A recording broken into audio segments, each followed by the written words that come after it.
Chapter 1. The Founding. Long before the land was settled, the lee of the plateau where Baldur's Gate would one day stand was known as Loc's Fist. It was ruled by a hill giant named Loc. Only after his death, sometime before 0 DR, the first fisher settlement sprung into existence, the village of Lochley. With time, the harbour settlement that came to be known as Baldur's Gate became a well-hidden meeting place for pirates, scavengers and ghostlighters. These ne'er-do-wells used lights to trick ships sailing through the foggy coast, running them aground before pilfering their goods. After looting what they could, they sailed up the river Chionthar to the small bay, to their secluded haven called Grey Harbour. By the year of the avarice, 204 DR Grey Harbour and the village of Lochley that supported it were well known as a port of call for ships from across the Sword Coast. The settlement had a shipyard and visitors' wharves.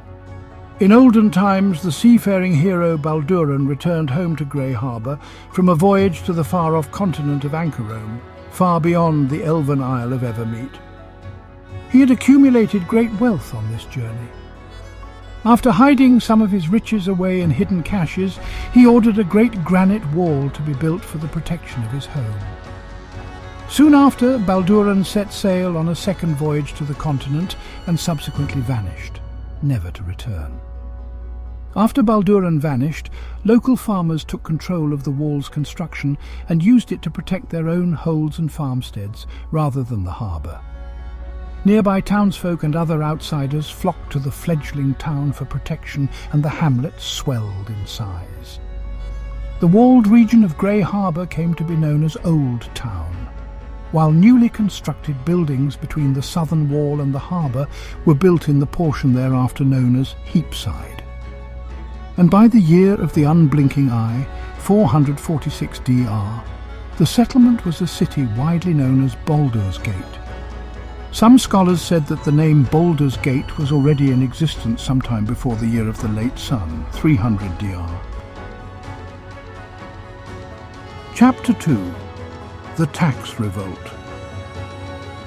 The division of the town by its great wall created a schism between the landowners of Old Town and Balduran's former associates, the captains and other seafarers of Grey Harbour.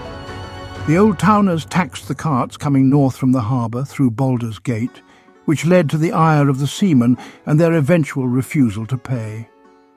As their anger turned to action, the smugglers, pirates and merchants of Heapside breached Baldur's Gate and stormed Old Town by force. Just before they laid siege to the keep of High Hall, the four most senior sea captains argued for the farmer lord's surrender.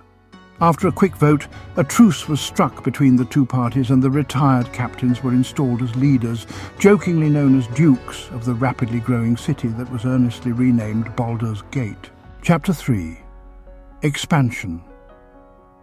Following the founding of the nation of Ammon, trade skyrocketed in Baldur's Gate and the city expanded.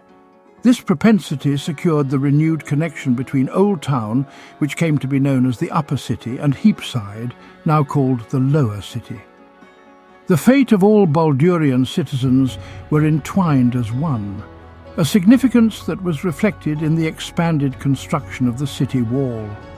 The bluffs of the Lower City were protected by two extensions of the old wall that continued south to the northern shores of the river Chionthar.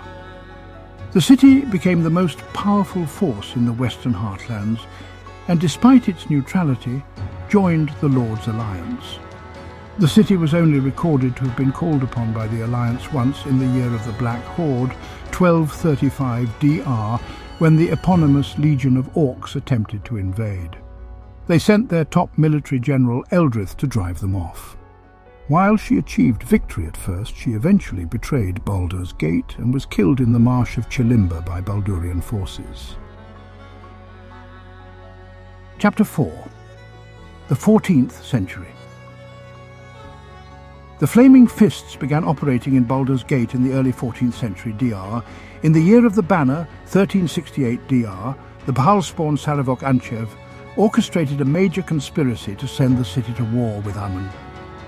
The plan failed, and within 2 years all Bahalspawn were killed due to the actions of the future Grand Duke, Abdel Adrian.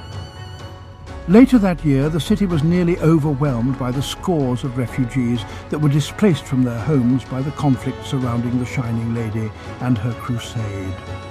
The Flaming Fist joined with nearby armies to form a coalition that met the rising threat at Dragonspear Castle. A group known Xantam's Guild moved into Baldur's Gate early in the Year of Lightning Storms. 1374 Doctor 3 adventurers, Varn, Cromlech and Adriana, arrived and thwarted the Guild's plans in the city. Joined by the Harpers, they discovered the Thieves' Guild to be only part of a larger plot involving Eldrith the Betrayer and her Dark Alliance. Eldrith's disciple, a vampire known as Mordoc Selenmere, sought to destroy the city in the years that followed. In the end, however, Mordoc too was defeated and the city saved in the Year of the Bent Blade, 1376 DR. In the following decade, Faerun suffered the Spell Plague, a cataclysmic event that reshaped both civilizations and the land itself. Fortunately, Baldur's Gate was unharmed from the effects of the blue fire that rained from the sky. As it was known throughout Faerun as an open city, the gate became a haven for a great number of refugees that fled the destruction that racked the lands around the Sea of Fallen Stars. Within a matter of years, the population of the city tripled. Mercifully, the city was able to support itself following these years of intense growth and expansion. Chapter 5. The Mid-15th Century. During the mid-1400s, the Grand Duke Valarken, General Ichal, and the Band of the Red Moon attempted to usurp the leadership of Baldur's Gate. The failure of his attack led to the reformation of the Baldurian government, with the newly formed Parliament of Peers offering assistance to, and electing the members of, the Council of Four. Abdel Adrian replaced Valarken as both Grand Duke and Marshal of the Flaming Fist. By the Year of the Ageless One, 1479 DR, Baldur's Gate was Faerun's most powerful and important city, and it was once again stable. At this time, it was no longer bothered by Valarken and Amun. It maintained a positive relationship with the nation of El-Turgard and the other powers of the Western Heartlands. However, the expansion proved to turn the city on its heels, threatening to send it into civil war. Chapter 6. Murder in Baldur's Gate. While making a public speech on Returning Day in the year of the Narthex murders, 1482 DR, Grand Duke Abdel Adrian was attacked by a man named Viekan, the only other remaining Palspawn. Although it was unknown who emerged as the victor, it was known that both men died, one at the hands of his mortal sibling, the other after having transformed into the Slayer, an avatar of the long-dead Baal. The remaining Council of Four blamed the Grand Duke's death on agents of the Guild, the city's most prevalent thieves group, and enlisted a group of adventurers to help investigate the tragedy. Shortly after, the city experienced a sudden spike of criminal activity, including robberies and vandalism, which caused the Flaming Fist to crack down on some shadier establishments in the lower city and outer city regions. As the Baldurian Parliament responded by passing bewildering sumptuary laws, stating that citizens had to wear attire befitting their station, vandals removed the hands of 5 beloved statues that decorated the city. Despite the best efforts by the adventurers, the Watch and the Flaming Fist, whose leadership was assumed by Ulda Ravengard, the city erupted into chaos.